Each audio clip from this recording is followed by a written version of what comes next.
Friends, आप सब कैसे हैं? आइए हम व्याकरण चालू करते हैं। पहला लेसन हम कर चुके हैं, अब हम दूसरा लेसन स्टार्ट कर रहे हैं हिंदी व्याकरण का नाम है हिंदी वर्णमाला। वर्ण हम समझेंगे जो शब्द को स्पेलिंग मिलके जो ध्वनि प्रकट होती है उसे वर्ण कहते हैं। जैसे कि चित्र में देखेंगे, पहले बना है सेब। इसको हम यदि अलग अलग करेंगे, टुकड़े में करेंगे, तो इसकी ध्वनि हमको कुछ ऐसी सुनाई देगी जैसे हम बोल रहे हैं सेब। तो सेब, सेब। इमली,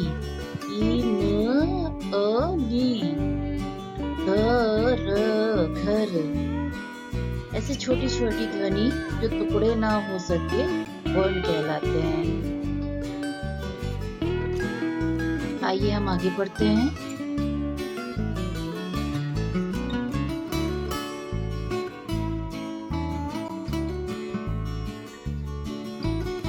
वर्ण के दो भेद हैं। स्वर जो कि हमने इसके पहली क्लास में भी पढ़ा है, अ ई उ ऋषि, ए ओ ओ। और व्यंजन जो है क ख ग घ ड, ट छ ज झ ज्ञ, ट ठ ड ढ ण, त थ द ध न, प फ ब भ म। अंतस्थ इसके देखेंगे य र ल व। और ऊष्म वर्ण जो है श श स ह। इनका उच्चारण स्वरों की सहायता से होता है।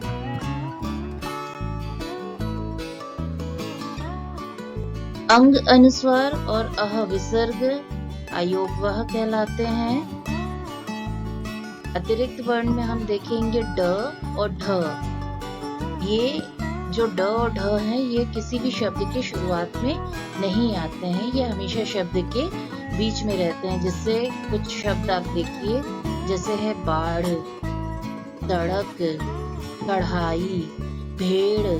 तो ये जो ड और ढ है, ये वर्ण हमेशा शब्द के बीच में या आखिरी में आते हैं, कभी भी शुरुआत में नहीं आते हैं। संयुक्त व्यंजन जो है क्षत्रिय, कक्षा, त्रिशूल, पत्र, ज्ञानी, यज्ञ, ये संयुक्त व्यंजन कहलाते हैं।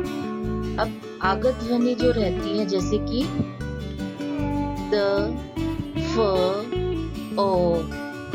जैसे हम सब्जी, जमीन, जहाज, जोर ऐसा बोलते हैं। वैसे ही फ के उच्चारण देखेंगे सफाई, लिफाफा, फकीर, माफी। ओ के उच्चारण देखेंगे हम बॉल, डॉक्टर, ऑफिस। तो इस प्रकार से आगत ध्वनियां इस प्रकार से उच्चारण करते हैं। भाषा की सबसे छोटी इकाई है। वर्ण के दो भेद हैं, स्वर और व्यंजन। स्वरों की संख्या 11 है और व्यंजनों की संख्या 33 है। दो व्यंजनों के आपसी मेल से संयुक्त व्यंजन बनते हैं। अभ्यास कार्य और पंक्ति में जो अलग वर्ण है उस पे गोला लगाना, ये हम करेंगे। अभ्यास कार्य में हम देखते हैं, सही उत्तर के सामने हमको गोला लगाना है। वर्णों की व्यवस्थित समूह को कहते हैं। वर्णों के व्यवस्थित समूह को क्या कहते हैं? इसमें हमको नीले रंग का गोला बनाना है, वर्णमाला कहते हैं। जिन वर्णों का उच्चारण स्वतंत्र रूप से होता है वे कहलाते हैं स्वर। जिन वर्णों के उच्चारण में स्वर की सहायता ली जाती है उन्हें कहते हैं व्यंजन। अब पंक्ति से जो अलग वर्ण है उन पर हमको गोला लगाना है। क वाली पंक्ति में हम देखेंगे क, ख, ट, घ, ड। अब इसमें क्या पंक्ति से अलग वर्ण आ गया है, तो हम गोला लगा दिए ट। ह वाली लाइन में हम देखेंगे अ, आ, ई, च और ऊ, इसमें ये च अलग आ गया है वर्ण। गा वाली लाइन में देखेंगे प, द, प, भ, म। पंक्ति में ये द आ गया है और घ वाली लाइन में हम देखेंगे टा अलग आ गया है। तो ये था हमारे पंक्तियों में जो अलग वर्ण है।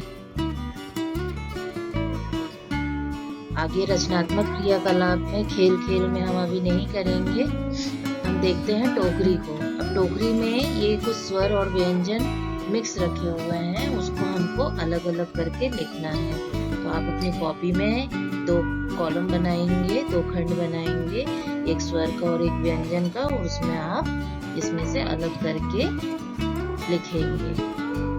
आओ कुछ नया जो है, आओ कुछ नया में हम ये नहीं करेंगे, इसको थोड़ा सा हम हट के करेंगे क्योंकि अभी क्लास तो लग नहीं रही है, तो स्कूल में चार्ट पेपर में हम लगा नहीं सकते। तो इसके बाजू में देखिए स्माइली बॉल बनी हुई है, ये वाला हम करेंगे। अपनी कॉपी में एक ग्रीन कलर की पत्ती ड्रॉ करेंगे और उसके अंदर हम स्वर लिखेंगे और व्यंजन लिखेंगे और सारी पत्तियां ऐसे बनाएंगे कि उससे एक पेड़ तैयार हो जाए, वृक्ष तैयार हो जाए।